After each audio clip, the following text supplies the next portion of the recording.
परमाणु परीक्षण करने जा रहा है। अमेरिकी राष्ट्रपति डोनाल्ड ट्रंप का एक इंटरव्यू सामने आया जिसमें उसने सनसनीखेज खुलासे किए हैं। आखिर इन खुलासों में कितना दम है?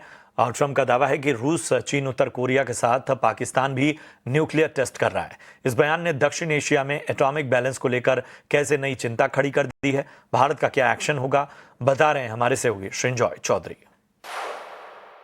9 महीना हुआ डोनाल्ड ट्रंप प्रेसिडेंट है, राष्ट्रपति है यूनाइटेड स्टेट्स का।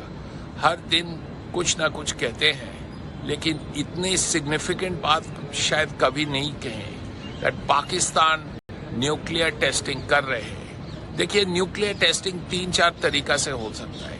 एक तो है एटमॉस्फेरिक टेस्टिंग। एटमॉस्फेरिक टेस्टिंग सबका पता चल जाएगा। सेकेंडली, अंडरग्राउंड टेस्टिंग हो सकता है, जैसे 1998 साल में हुआ था, भारत किया था, पाकिस्तान भी किया था। वो रिक्टर स्केल से पता चल जाता टेस्ट हुआ है।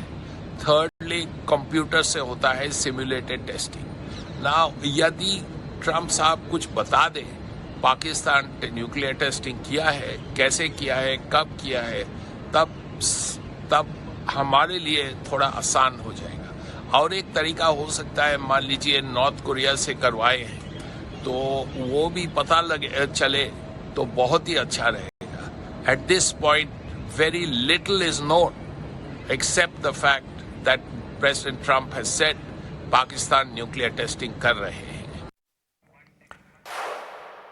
चलिए बढ़ते हैं आगे और अब बात बॉलीवुड की। जब कानून एक औरत को सजा देता है लेकिन एक मर्द को आजाद छोड़ देता है, तब असली इंसाफ किसे मिलता है? यही सवाल यामी गौतम धर और इमरान हाशमी स्टारर जंगली पिक्चर्स की नई फिल्म हक के दमदार प्रोमो में उठाई गई है। फिल्म 7 नवंबर को सिनेमाघरों में रिलीज हो रही है। इसी हफ्ते हक को प्रोड्यूस किया है जंगली पिक्चर्स ने, जिसने राजी बधाई हो और बधाई 2 जैसी हिट फिल्में थी। हक एक बोल्ड, इंटेंस और सोच को झकझोर कर रख देने वाली फिल्म है। सुपर्ण वर्मा के डायरेक्शन में बनी ये फिल्म भारत के एक ऐतिहासिक सुप्रीम कोर्ट के फैसले से प्रेरित है और न्याय, समानता और नैतिकता को लेकर हमारे सारे यकीनों को चुनौती देती है। ये कहानी सिर्फ कोर्ट रूम तक सीमित नहीं, बल्कि हमारे ज़मीर तक पहुंचती है। दांव बड़े हैं, जज्बात बेपर्दा हैं। हक आपको सोचने पर मजबूर करने और बहस करने पर मजबूर करेगी। ये सिर्फ एक फिल्म नहीं, बल्कि एक बहस की शुरुआत है।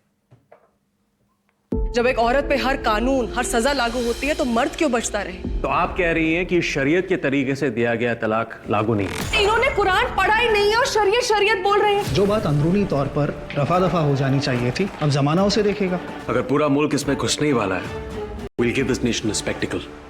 हम सिर्फ मुसलमान औरत नहीं, हम हिंदुस्तान की मुसलमान औरत है। इसी मिट्टी में पले बड़े हैं, इसलिए कानून हमें भी उसी नजर से देखे।